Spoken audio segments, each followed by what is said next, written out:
Assalamualaikum warahmatullahi wabarakatuh. Salam Om Swastiastu, Namo Buddhaya, salam kebajikan, dan salam sejahtera untuk kita semua.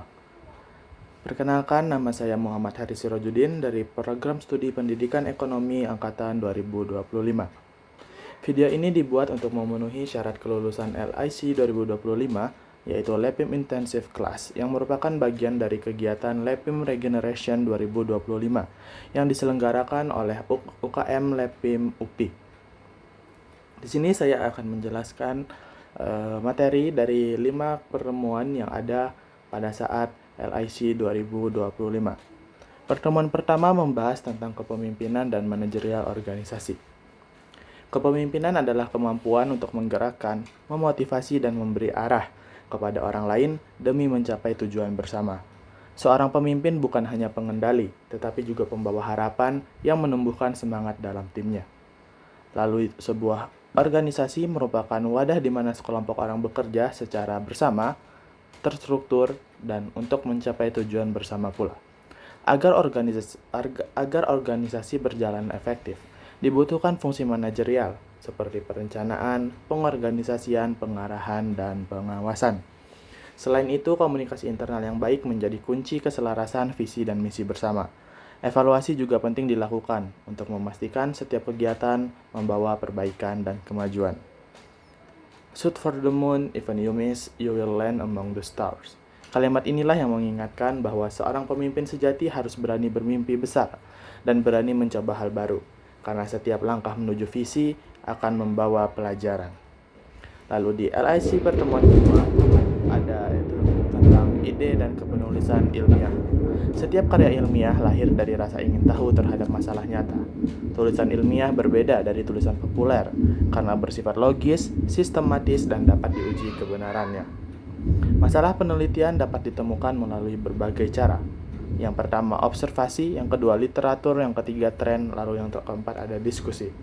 Observasi merupakan mengamati fenomena yang ada di lapangan. Literatur membaca teori dan penelitian-penelitian sebelumnya. Tren yaitu mengikuti isu-isu aktual yang sedang berkembang, sedangkan diskusi yaitu berdialog dengan mentor ataupun pakar ilmiah.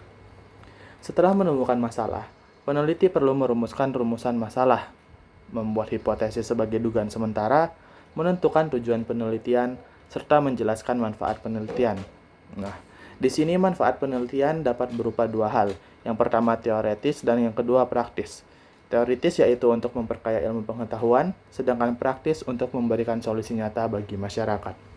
Dengan demikian, penelitian yang baik adalah penelitian yang berawal dari masalah yang relevan dan berakhir dengan manfaat yang nyata. LIC pertemuan ketiga yaitu tentang metode penulisan ilmiah. Metode penelitian adalah cara ilmiah untuk menjawab pertanyaan penelitian secara sistematis. Berdasarkan tujuannya, penelitian terbagi menjadi 4. Yang pertama eksploratif, kemudian deskriptif, explanatory, dan evaluatif. Eksploratif adalah menggali fenomena baru yang belum banyak diteliti. Lalu deskriptif merupakan menggambarkan kondisi yang sedang terjadi. Lalu ada explanatory, merupakan menjelaskan hubungan sebab akibat antar variabel. Dan yang terakhir ada evaluatif, yaitu menilai efektivitas suatu program atau kebijakan. Selanjutnya ada pendekatan yang bisa kita gunakan. Ada 4 pendekatan yang bisa kita gunakan. Yang pertama yaitu pendekatan kualitatif, yang mana ini merupakan pendekatan yang memahami makna dan pengalaman manusia. Lalu ada pendekatan kuantitatif, yakni menggunakan data numerik dan statistik. Lalu ada mixed method, yang merupakan menggabungkan kedua pendekatan antara kualitatif dan kuantitatif, atau ya pokoknya menggabungkan kedua pendekatan. Lalu yang terakhir ada eksperimental, yang merupakan menguji hubungan sebab akibat dengan kontrol tertentu. Nah, selain pendekatan, ada pula teknik pengumpulan data yang bisa kita lakukan melalui wawancara, observasi, kuesioner, dokumentasi, dan juga studi literatur. Lalu terakhir ada hasil penelitian yang baik harus memenuhi 2 hal penting. Apa saja 2 hal penting tersebut? Yaitu validitas dan reliabilitas. Nah, validitas merupakan sejauh mana alat ukur benar-benar mengukur hal yang seharusnya. Sedangkan reliabilitas merupakan sejauh mana hasilnya akan konsisten bila diuji secara berulang. Dengan metode yang tepat dan data yang valid, penelitian menjadi lebih kuat dan dapat dipertanggungjawabkan secara ilmiah. Lalu di LIC pertemuan keempat membahas tentang artikel dan publikasi ilmiah. Artikel ilmiah adalah sarana untuk menyebarluaskan hasil penelitian secara profesional dan terstruktur. Pada umumnya, struktur umum artikel ilmiah mencakup 4 hal, yaitu pendahuluan, metode, hasil dan pembahasan, serta kesimpulan. Pendahuluan merupakan penjelasan latar belakang dan alasan penelitian. Lalu metode merupakan menjelaskan langkah-langkah yang dilakukan. Lalu hasil dan pembahasan yang merupakan penyajian data serta dapat menafsirkan atau membahasnya berdasarkan teori. Dan yang keempat yaitu kesimpulan, yang mana merupakan berisi jawaban singkat terhadap tujuan penelitian. Nah,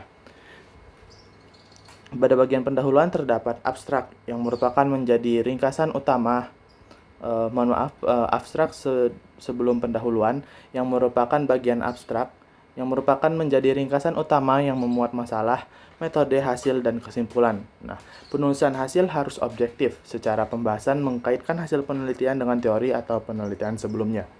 Selain isi, penulisan ilmiah juga menuntut etika akademik, seperti menggunakan parafrase agar terhindar dari plagiarisme, dan juga menyertakan citasi dan daftar pustaka untuk menghargai sumber referensi. Melalui publikasi, seorang peneliti tidak hanya menyelesaikan tugas ilmiah, tetapi juga berkontribusi pada perkembangan pengetahuan yang lebih luas.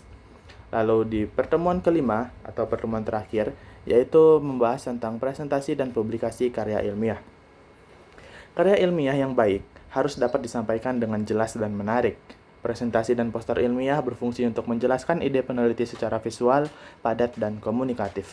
Fakta menunjukkan bahwa 80% informasi mudah dilupakan jika tidak disampaikan dengan cara yang menarik. Oleh karena itu, presentasi ilmiah perlu mengandung 3 unsur penting. Yang pertama, cerita atau story yang merupakan alur penjelasan yang runtut dan bermakna. Lalu yang kedua merupakan visual, yang mana ini merupakan desain yang menarik, warna yang selaras, dan gambar yang berkualitas. Serta yang ketiga, struktur. Seperti contohnya, satu slide hanya memuat satu pesan utama. Nah, contoh penerapan yang inspiratif adalah proyek Aural AI, kacamata cerdas berbasis AI yang membantu tunanetra mengenali objek dan membaca teks. Proyek ini menunjukkan bahwa karya ilmiah bukan hanya sekedar tulisan, tetapi bisa menjadi solusi nyata bagi masyarakat. Karya ilmiah tidak berhenti pada tinta di atas kertas. Ia harus disuarakan, bukan sekedar formalitas, tetapi percikan api gagasan yang siap menyalakan perubahan. Nah, sebagai penutup, di sini saya akan menyampaikan rangkuman keseluruhan 5 materi, yaitu secara keseluruhan pada LIC 2025 ini mengajarkan 5 hal utama bagi peneliti muda, yaitu yang mana dibagi dalam 5 pertemuan. Yang mana yang pertemuan pertama mengajarkan tentang kepemimpinan dan manajemen organisasi, yang mana ini membentuk kemampuan mengatur, menginspirasi, dan memimpin dalam lingkungan ilmiah. Lalu di pertemuan kedua membahas tentang ide dan kepenulisan ilmiah, yang mana ini menumbuhkan kemampuan berpikir kritis dan menemukan masalah yang layak diteliti.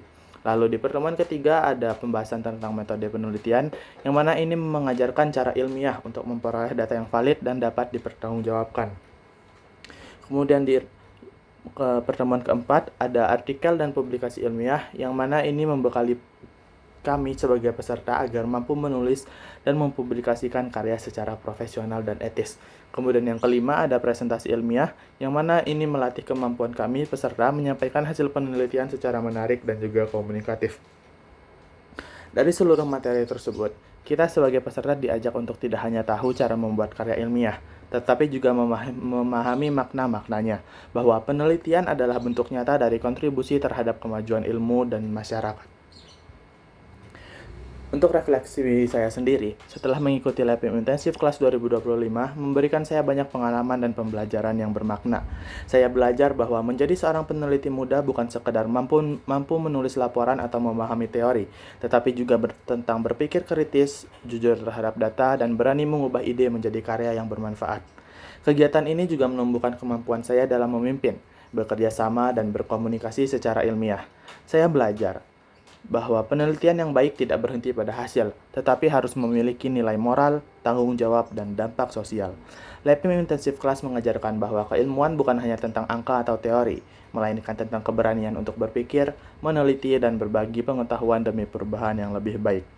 Dari lab intensif kelas, saya memahami bahwa ilmu bukan untuk disimpan, tetapi untuk dibagikan dan dimanfaatkan bagi kebaikan banyak orang. Bahwa karya ilmiah adalah jembatan antara pengetahuan dan perubahan nyata di dunia.